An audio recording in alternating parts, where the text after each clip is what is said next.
Welcome to the 4th annual Chubby Awards. Woo! Oh, it's just marvelous. I was just marvelous. It blew me away. Instead of rhubarb. What are you wearing? What are you wearing? Here What they are you come. wearing? That was all the camera flashes going. Here we are, walking down the, I almost said runway. The red carpet, the walkway. I am Michael, I am a chaser, and today I am adorned in a nice, sharp tuxedo with a red ribbon on my lapel to support AIDS awareness. And to my left we have... I'm Don Marshall. I'm a big chubby guy living here in sunny Hollywood all year round. Except for today.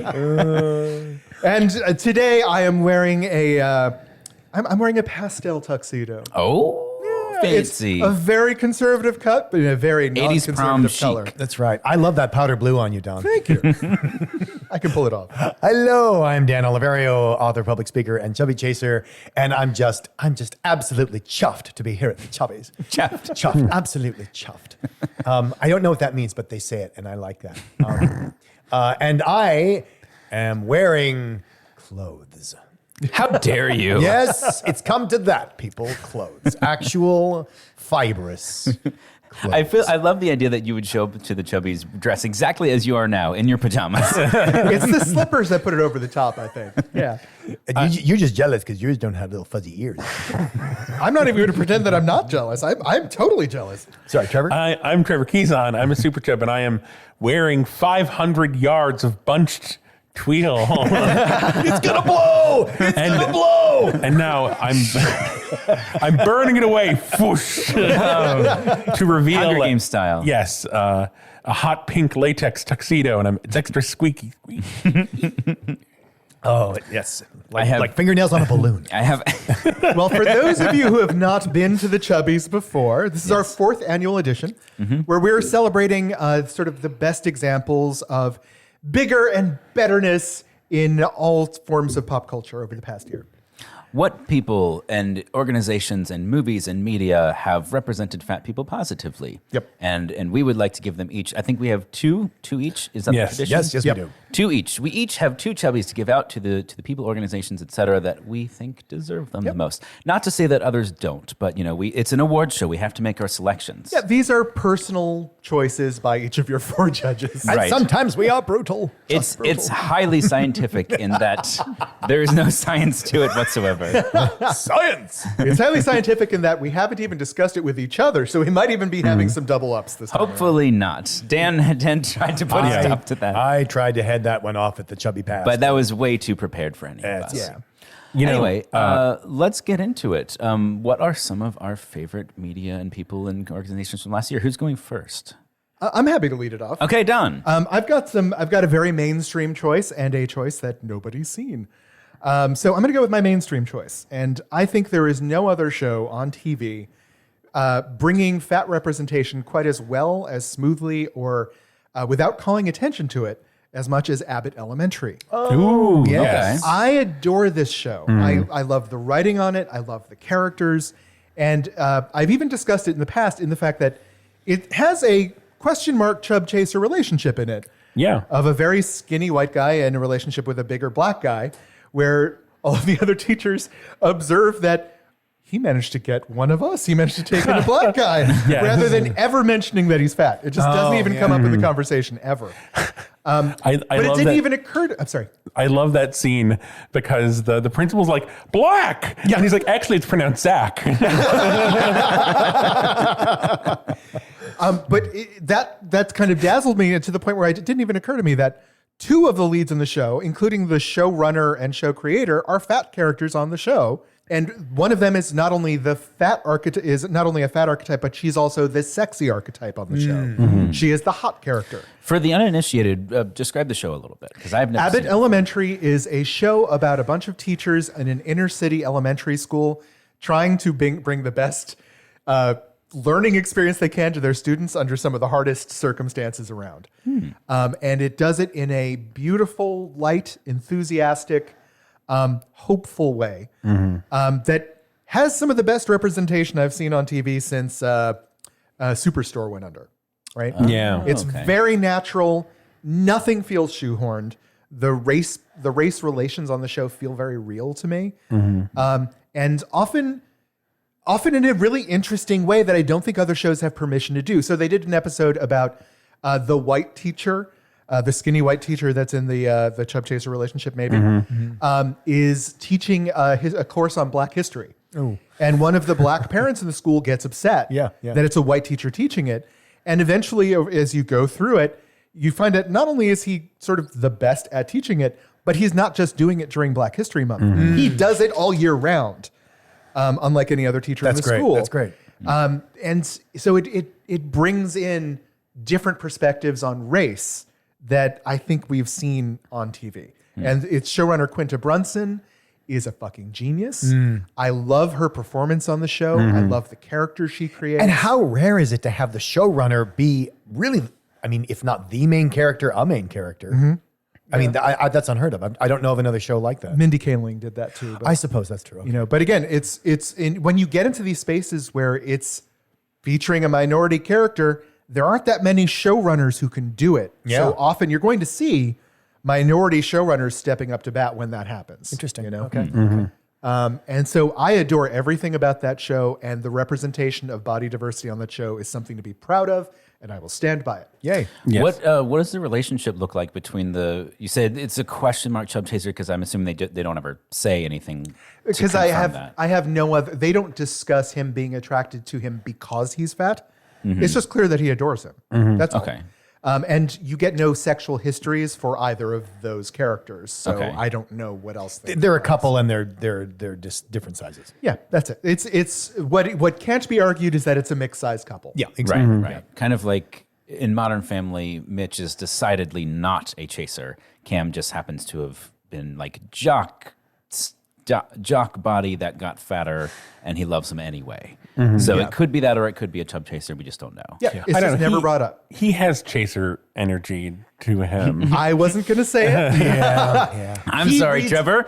What does that mean? It's just he reminds I know me what that of a very specific type of like I don't know the nervous cat chaser. Yeah, I have been approached by this guy multiple times in the past. Yeah, and in a good way. I like this guy. I like this guy a lot. So. Yeah, and it crosses orientation. It crosses all sorts of lines. That sort of like nervous cat, Yeah. slim guy. So I will recommend it if you haven't seen Abbott Elementary. I think it's a standout. It's getting a ton of Emmy noms. The woman who won for Best Actress was Cheryl Lee Ralph, who's one of the leads in it. yes. And Mother of God, if you didn't see her speech is amazing. But her performance on that show is perfect. Is absolutely freaking perfect. So go. Yeah, I can second that. It is a wonderful, delightful show. It's such a just like I don't know. I feel like it's just hard to like. There's so much now to find like a really good show that's like it's just solid and like every episode is solid and it's just like wholesome and real and just it's like a It's bringing me a lot of the emotional variety that I want from a good show like that too. am I next? You're next. Oh my goodness. So I want to talk about another show it's new and just got its second season. We're in its second season. Ghosts. Okay. Love that. I adore Ghosts. It is Every character on that show. It is so fun. It is so in some ways extraordinarily traditional in terms of structure. It is a 30-minute sitcom. And every problem is wrapped up in 30 minutes. So it's very traditional in that respect. But the characters are so fun. So the premise of Ghosts, it's based on a British TV show. And the premise is that this couple inherits a mansion in some sort of New Englandy place. Very rundown, dilapidated mansion. And, they're fixing it up and they end up with a ridiculous idea to turn it into a bed and breakfast. Okay. And it just turns out that the woman of the couple can see the ghosts. And what's interesting about the ghosts is that they go all the way back to the time of the Vikings. So like in the 11th century when the Vikings were in North America, there's a ghost from that time. All the way up to like this douche bro stockbroker who had an unfortunate incident. So they Who has no pants because he died without pants. He died without pants. And he has really sexy thighs. Oh my God, I love his thighs. Yeah. Do you think that was the primary descriptor on his casting notice? Yes. I mean, Without question. it's part of his friggin' costume now. I mean, it just is. But anyway, the point is that because they come from different eras, they represent very different points of view, and they get to learn things. And it's a marvelous show. But why am I giving it a Chubby? I'm giving it a Chubby because there is a character played by Danielle Pinnock, who actually I was following on Instagram long before I really understood that she was on the show. She's on Instagram as Body Courage because she does a lot of fat Black representation. And there was actually an episode where they talk about her character, Alberta, being left behind in the jazz scene, which is when her character was alive and not a ghost, being left behind in the jazz scene because, they wanted to hire the young pretty girl, not the young fat girl. Oh, wow. To play a club. And so that's part of her character's backstory. Yeah. And it was just, it's really wonderful. And it's really wonderful how they deal with all sorts of different types and people. And I'm really fun. It's really fun. It's just fun. It even has like a nice gay representation arc that's very fun to watch. It is because, what if you are from the 18th century and you're gay? Oh, boy. Yeah. And the world keeps changing, and now you've got a secret that no one else cares about. It's really interesting. Yeah. And, I liked the British version too. I never saw that. Yeah. It's much more British? It's much more British. Yeah. The American version has a lot more sort of feels and heart to it. Yeah. I would imagine. And yeah, every performance in there is great. Yeah. Yeah. How do you meet Alberta? I'm curious. Do they start with her storyline? Is it like a sort of episodic like that? Well, it's just every once in a while. I mean, episodes are episodes, and some episodes are like, oh, look what happened to so and so. Yeah. And it's usually gotten into in a very organic way because they're having some present problem that's tied to a past problem, and that past problem reveals a past situation. Okay. But a lot of but that's not every episode, and it's taken them more than a season to trot out everyone's biography. Yeah, and each of them has, it's like the length of their story is different for each one. Yeah. Hers is a murder mystery. She was killed. Yeah. We don't know who killed her yet, so it's still kind of being spun out. Well, and it's the thing of like, oh, you weren't killed, you just died. But I don't know how I died. Yeah, well, you died. Like, people don't even believe her that she, like, who would kill you? Yeah. Oh, okay. Oh, boy. And so it's this evolution of like people taking her seriously and then unraveling that mystery and it involving a desk and things like that. But her interactions with the other characters are delightful to watch. And she's just she's a phenomenal actress and an amazing singer. Like, does she have an album somewhere? She should. I don't know. Because remember, her character's a jazz singer, and she got a set of pipes on her. She's amazing. So each of the ghosts has a power in theory, and hers is the ability to hum. No, She can wait. make the her ghostly ability. hum. Her ability is to be heard by mortals. Yeah. Like And Alexa. And Alexa. That's right. They did a whole episode when they discover she can talk to Alexa. That is hilarious. Yeah, it is. It is. So the Chubby is for her as the... I would say the show and because of her in the show and, Okay. and who she is and whom she represents. Excellent. Yeah. Okay, it's my first. Yes. Your first. We're getting the Chubby from the briefcase handcuffed to the chaser on standby. I think... Don't drop it. He dropped it in an empty warehouse, apparently. That's one heavy Chubby. No, my first Chubby, I think people won't be surprised, is going to Dead End Paranormal Park. Oh, yeah. Which we did an episode about. Yeah. R.I.P. Yeah, R.I.P. It's canceled after its second season on Netflix. Hopefully it will find maybe a second life somewhere else because there's more to go. So good. But it is just... I just want to interject real quick. There's a good chance it'll be picked up elsewhere because it wasn't cut because of low ratings. Netflix has shut down a lot of their animation facilities. So there is hope for Paranormal Park. Yes. Okay, good. What's it about, Trevor? Dead End Paranormal Park is the story of Barney, who is a fat trans man who is kind of, high school age-ish and maybe fresh out of high school, leaves home when he gets a job at the Phoenix Parks, which is a Dollywood-esque theme park. Very Dollywood-esque. Yes. This drag queen-ish character voiced by Coco Peru, Pauline Phoenix, and is kind of thrown into this world of paranormal mystery. His pug saves his life and then is able to talk. He befriends this girl, Norma, who is kind of wonderful and on the spectrum, and just kind of, you know, there's so much representation in this show, and it is such a fun, weird, you know, paranormal adventure that I would have just, I mean, this would have been it's my jam now, but it is like what I wish I had as a kid or, you know, even just like in high school, because there's so much heart.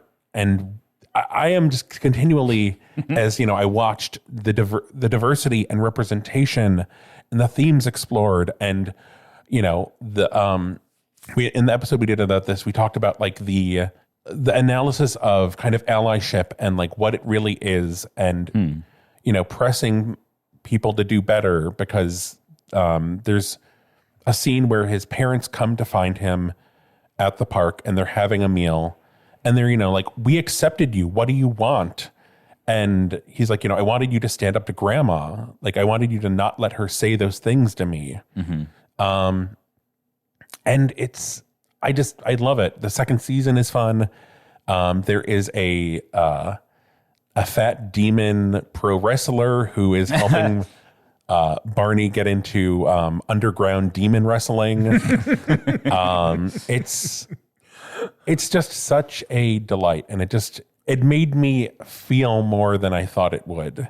It just kind of like touched my little chubby heart. Because you know, there's the musical episode. There's you know, Barney sings a song about having a crush on this guy that he works with. And such a cute guy. Yeah. And just like getting to see that, and that exists now for kids and for adults who didn't have that when they were kids, who maybe just need to be able to like feed that to their inner child. What was your first reaction when you heard about the show but hadn't seen it yet? Do you remember? I was interested because I was aware of, so this, you know, was adapted from Hamish Steele's graphic novels, and I was aware of the graphic novels, but I hadn't read them. And I was like, I'm curious. Like, I want to see what this is, how it's adapted, how much they change, if anything. But I knew he was working on it, and that it was Netflix, and that like Netflix kind of gives creators a little more free reign. But I was blown out of the water by the range of diversity and just like how much they were still able to do. It sounds like there's, along with a lot of the shows we're talking about, setting an example for getting it right. Like, because there's a lot of people who try and they get it wrong. And you're like, I'm glad you're trying, but you got it wrong. And like, you know, just look at Paranormal Park, just look at Ghosts, you know, like there's ways to do this properly, which is why we give them Chubbies. Yes. Okay, my turn. Yes. I don't have nearly as deep of an answer, I think, as the three of you came up with, at least for my first one. My second one, I'm saving my better one for second. But the Big Boys, which, by the way, Dan, you were right. It is Big Boys, the music video / song on SNL, which I remembered as Cuffing Season because that's in the refrain. It's in the, but it is the song about the phenomenon of wintertime coming up and wanting a big fat man to cuddle with and take care of you to get you through the cold winter months. Amen. And it is so fun and playful, and they get to it. Like, there's no like euphemistic, like they don't just imply a bunch of stuff. Like, they have fat dancers in there. They even have this one shot where she's looking sort of dismayed at the shirtless, rippling abs photo of Chris Pratt, because he used to be sort of the doughy fat guy, and he lost all the weight. And it's like, come on, you know, it's like, and it's so many sentiments that I have had in my head that have never really been out in the world in such a clear way. And I didn't think I was going to like it all that much. We talked about this on the show at some point when it came out, I think like in November. And I remember watching it and going like, oh, and they're like saying a lot of things that, and then like the whole like sleep apnea, like he's like snoring. Did and this man just die? Did this man just die? And then he keeps breathing. He's like, and you know, like I've had that moment before. It's funny. It's like, it's nice to be able to laugh about it. Like somebody knows that, put it in a music video, and then it got on SNL, and we got to watch it and laugh about it, and that's fantastic. Well, I was unclear because I'm unplugged. Was that made for SNL? Was it a video that just got on it? It was made for SNL. It was made for SNL, yeah. Okay. Yeah. And did the song exist before that? No, I think so. It's SZA on SNL, and if they have a musical guest, a lot of times they'll do a video with them, and they'll write a parody song that some of the more musical cast members in SNL will then join and they'll participate and sing. Okay. So A.D. Bryant back in the day, there were two musical guest parodies that they did, and 80B.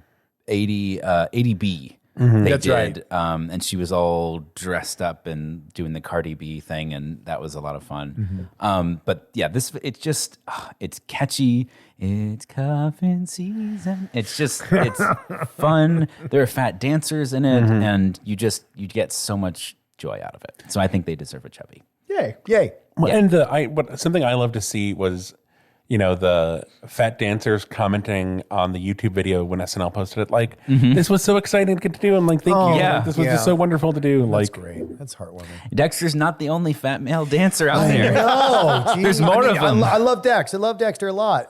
But He can't take all of the dancing roles. They can't just duplicate him in the background.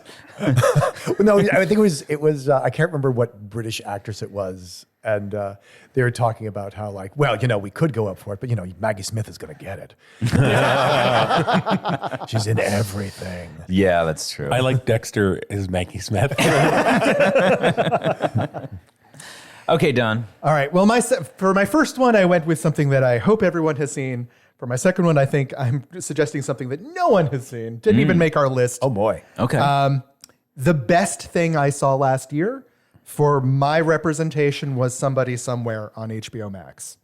Oh, yeah. I haven't seen it. I don't know what that sentence even means. I brought it up on the show a couple times to no avail. Oh. So what's the name of the show? Love this show. It's called Somebody Somewhere. Okay. It stars Bridget Everett. And what it's ostensibly about is a woman a townie in a small Kansas town who doesn't fit in, right? She's big. Yes. She has a different sensibility than everyone else in the town.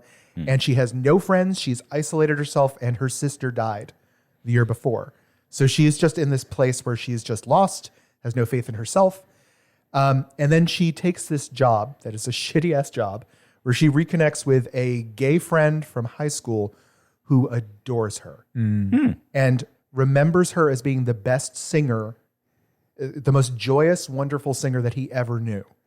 And the show is about this woman who feels thrown out by the world, getting this sort of invitation back to friendship with this person, being introduced to a secret club that he runs in the basement of the church that kind of turns out to be it's not a gay bar, but it's a gay bar. It's for all the people in the town who don't feel like they fit for whatever reason. Oh, they come together, and it's sort of a talent show they do every week.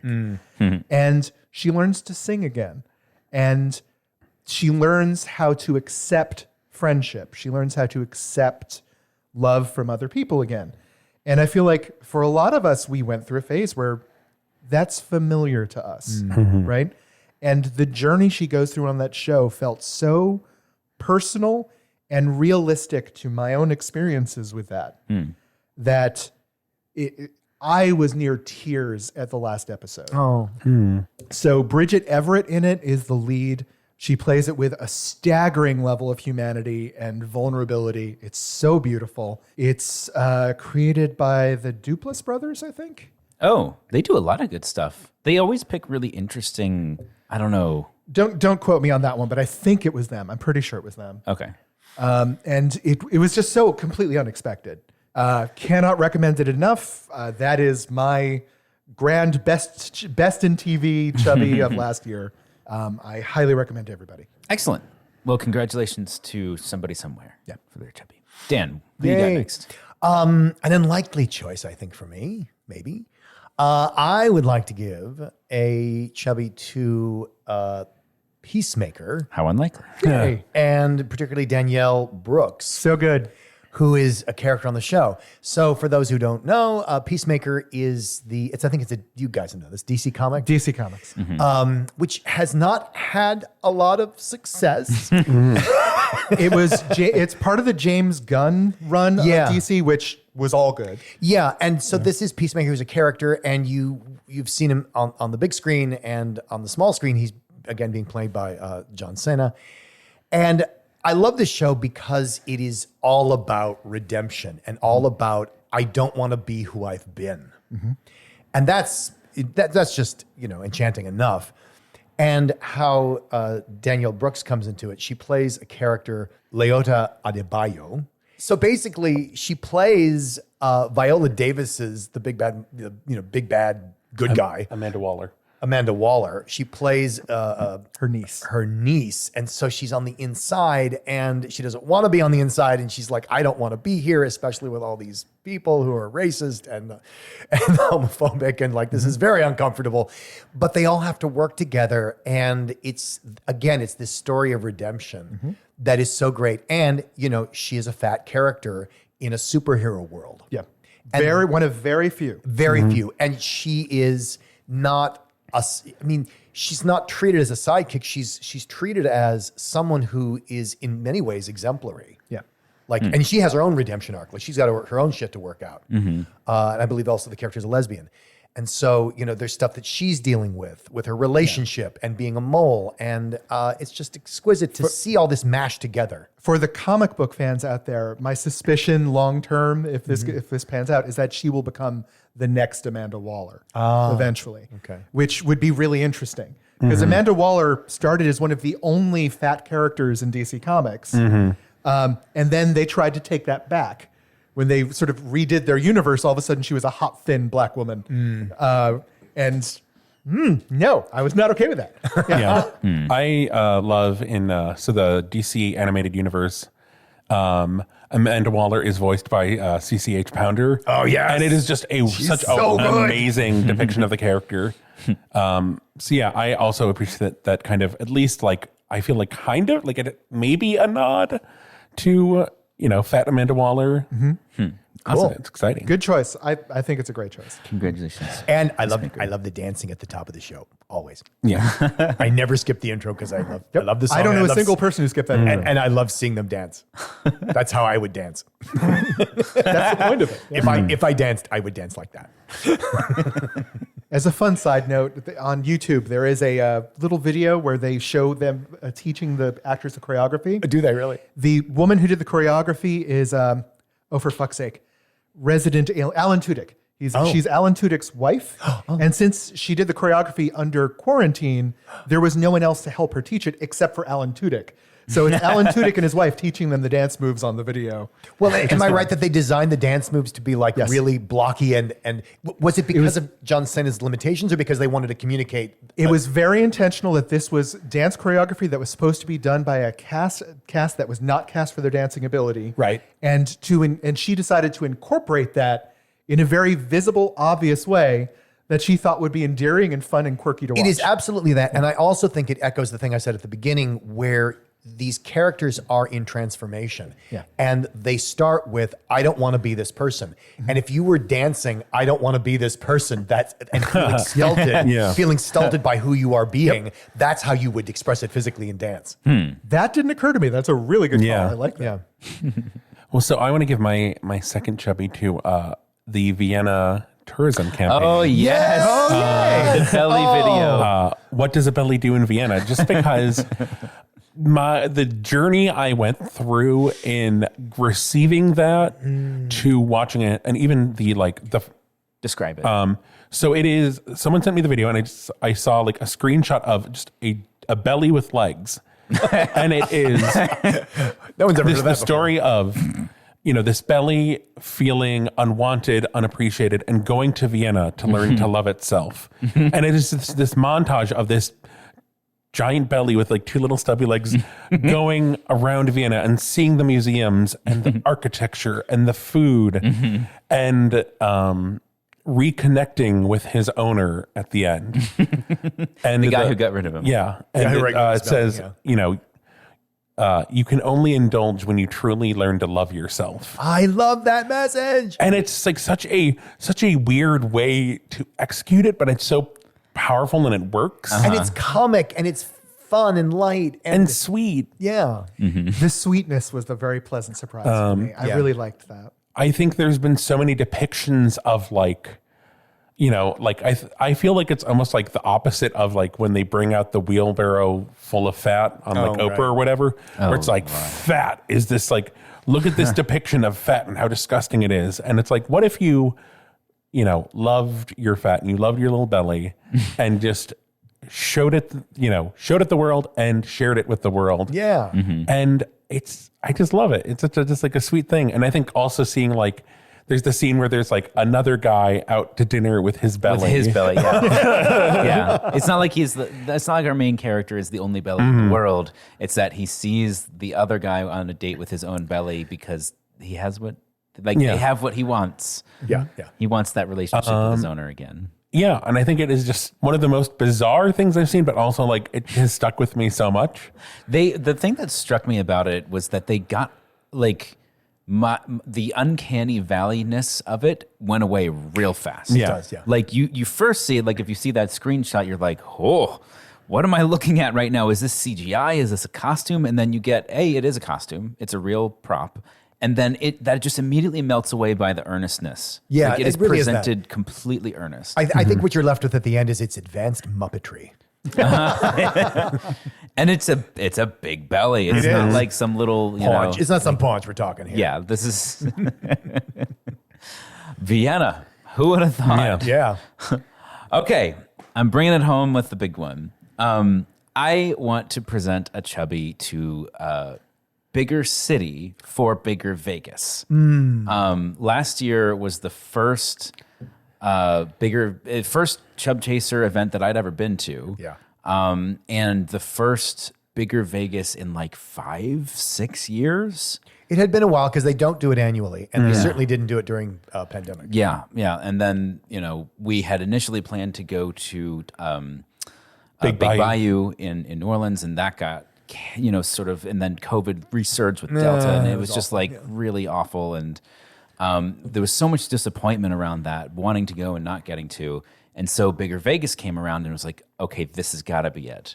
And the experience, I would say, was a little mixed, but just mostly positive as far as what I took away from it. Sure.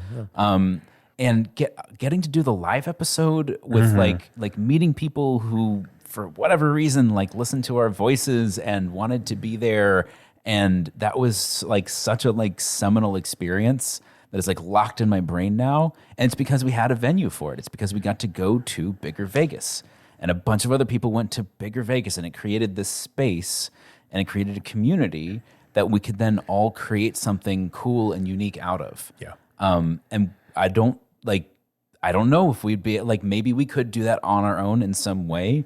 And that would be cool too. But it's hard to deny the fact that the fact that the event exists it means that there is the ability for people to make something even more out of it that they couldn't normally do. And I think, and I don't know if you want to speak to this, how much of you want to share in this. I think for me, there's absolutely something transformational about going to an event, that Chub Chaser event, and especially one of that magnitude, and especially one of that quality, because it is impeccably produced. It is just impeccably produced. Yeah, they did a great job. They really did. It's a small job. They just have to coordinate 1,600 people. Especially when they're not used to that. Like the usual attendance is much smaller than that. No, it's grown to that. I mean, okay. But I'll tell you this. I remember, if I can piggyback on this, Edward, who started Bigger City, who is no longer with us, I remember talking. We should give a posthumous Chubby to. Yeah, a absolutely. collective Chubby. And I remember talking with him, because he and I go way back, talking to him about like I think it was the first or second Bigger Vegas. And they had this massive jump in population of where like, oh yeah, we have 700 guys. Wow. To like, holy crap, we have 1,300 guys. And what people didn't understand is it's not just, I guess we need more tickets to print. No, it is a scale of magnitude different, where like all those buses we rented, we now need to rent completely different buses of different sizes. Right. Because all the logistics have just changed, where it's not just you need more, you need different. You now need a different venue for the welcome party. You now need and he was struggling with all that. And that was, like I said, the first or second, the second one. And now it's just this well-oiled machine, and they're so good at it, and they understand the logistics of it, and yeah. And that alone is hard enough, especially, you put something on for a largely gay group of people. Bitchy. The amount of judginess that flies around in gay communities is not to be sniffed at. And so to rise up and to try anyway, and to do as well as they do, I think is just admirable on an event coordination perspective. Well, and Edward was absolutely nuts about running around the event saying, "What do you need? How is it going? Are you having a good time? What would be better? What do you need?" Like he was always in that mode. You know how you like at the end of an event you get a survey? He was always in that survey mode. Like you'd show up like, "How was your check-in?" Like I mean, it was good. It was wonderful, but like he was attentive. He was always listening for, are people having problems? How can I fix it? What is be better? Yeah. And I feel like this one, because he did pass away before the event happened. He did, like last weeks year. away. And I feel like this was a really great sort of, I guess, victory lap. Yeah. Homage. Yeah, homage. They gave a nice little tribute to him at the final dinner too. That was nice. Yeah. I unfortunately missed that.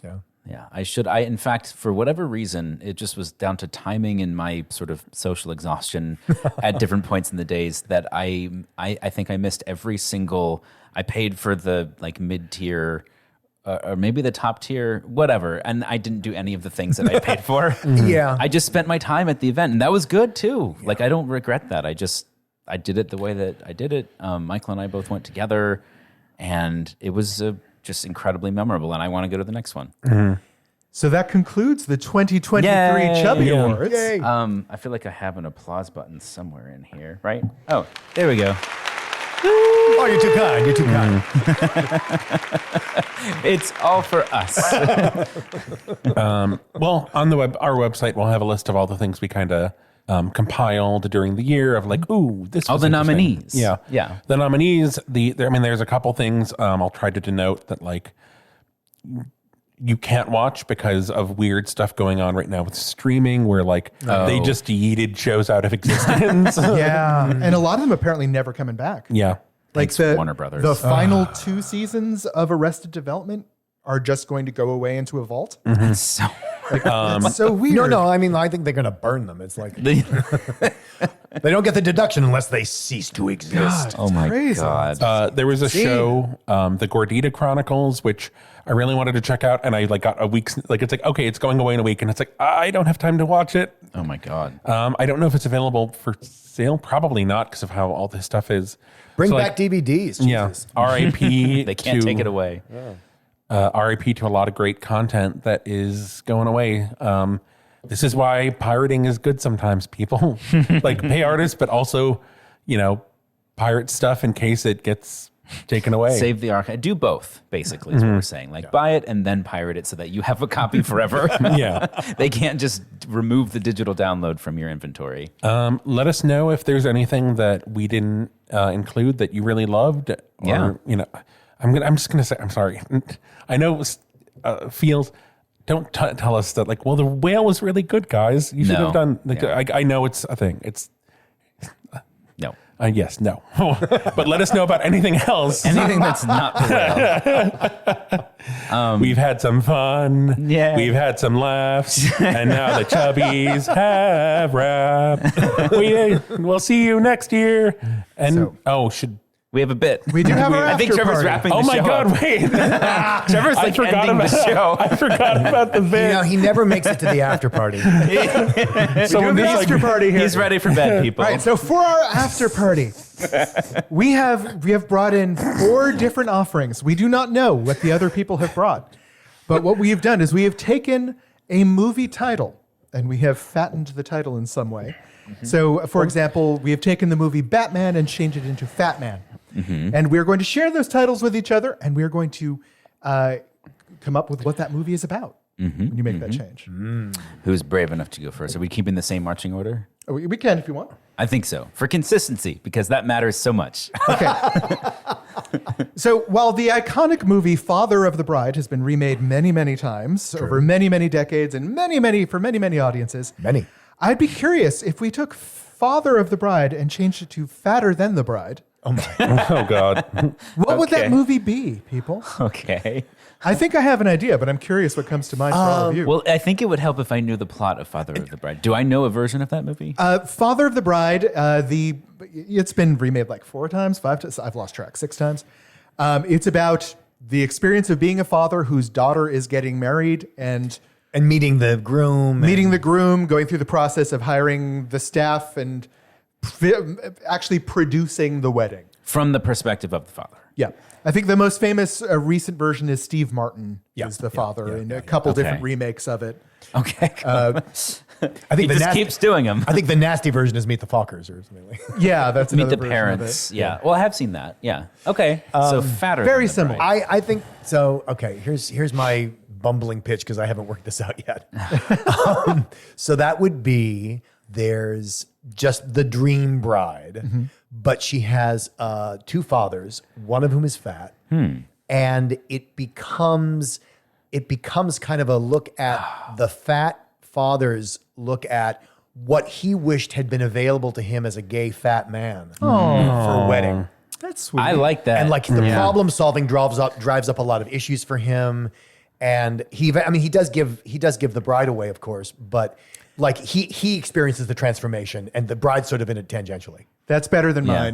mine. Advocacy. Mine was a bride in very typical mainstream bride fashion starts getting obsessed with losing weight for her wedding. And to support her, all of her bridesmaids decide, we will gain weight since you can't lose the weight.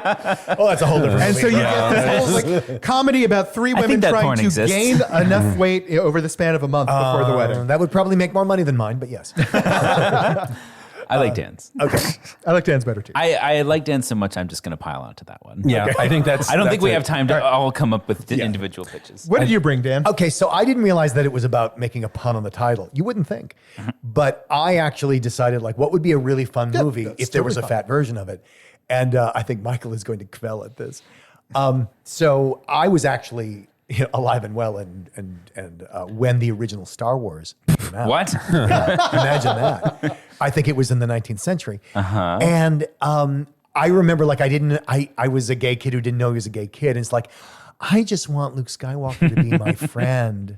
And I just kind of wonder what would it be like? You don't have to change anything. You could just, like it would be an innovation. It would be revolutionary if only Luke Skywalker were a fat kid. Like if you do nothing, like you don't even acknowledge he's just a fat kid, he's being the hero, he's saving the princess, he goes off, gets the medal at the end of the movie, and it's just he's fat because that never happens. Like that never happens in a movie that you just don't acknowledge that he's fat. That would be one way to do it. Another way to do it is that You could argue that's most Steven Seagal movies, but go on. I don't understand that. His Steven Seagal is very doughy. Keep going. The other way to do it is that he's a fat gay kid. And there's some sort of thing between him and Han Solo. And then it becomes a Chub Chaser romance. Or it becomes that there's a whole other character that we don't know in the original movie and that there's this sort of budding romance at the end where the new Chaser boyfriend is in the vast hall where Luke gets his medal and like they share a wink or something. Aren't you a little fat to be a stormtrooper? Trevor. Which I'm surprised they didn't do that joke in the Family Guy. Like, she still says the original line short. It's like, he is right there. It's Chris Griffin. He's fat. Anyway. Oh, it's me. I would watch it's, it. it me. So I this is a little. I struggled with the title because I wanted to do this. Portlical Magic. I wanted to do like a fat magic Practical movie, and Magic. I was thinking Oh, of yeah. Practical Magic. Portly Magic. Because I think there's just something very sweet, and my take would be it would be kind of the same, except it would be instead of 2 sisters, it would be a fat brother and sister, and the brother's gay. And Are they both fat? For those who haven't seen the movie. Yes. So Practical Magic, it is the story of this family who, a legacy of witches, but they also have a curse on the family that whenever they find true love, their true love will die. And that happens, the 2 siblings, their mom falls in love, the father ends up dying, and then I think the mom also dies in the same accident, maybe? That I don't remember. I don't remember, but then they go to live with their witch aunts, who are just kind of very weird and quirky, and it's this, New England. You bring in the aunts when that's too quirky for the parents. Yes. It's true. But so I imagine the brother would be the Sandra Bullock character who kind of stays at home and is kind of just deals with being, the weird, fat, gay witch in this strange town. And then the sister is the Nicole Kidman, kind of always with the bad boy and ends up having to come home. And I think it's basically the same movie, except just like it's fat and and gay. The Nicole Kidman character straight? Yes. And I would really be rooting. It's like you want to root for the fat gay guy to find true love, but you also it's like you don't want that because what if the curse is real? I like that. I like that. I would. tension. I would fun. absolutely. Yeah. I would very much love that. Would you die to see it? I would. I think also I'd die to be the guy. I was thinking of there's a very iconic moment at the end where they jump off the roof with umbrellas. Oh, now we're in shallow hell. Now we're in shallow hell. I think that would be even better with Fat characters. I don't know, like Harvey Guillen and Oh, I love that. I know Harvey Guillen and Lizzo jumping off the roof together with umbrellas. Awesome. I think, now I'm going to cast. I'm going to cast it with like Harvey Guillen and Eddie Bryant. Oh yes, Oh, I that'd like be a that. fun duo. Yes. Yeah. Yeah.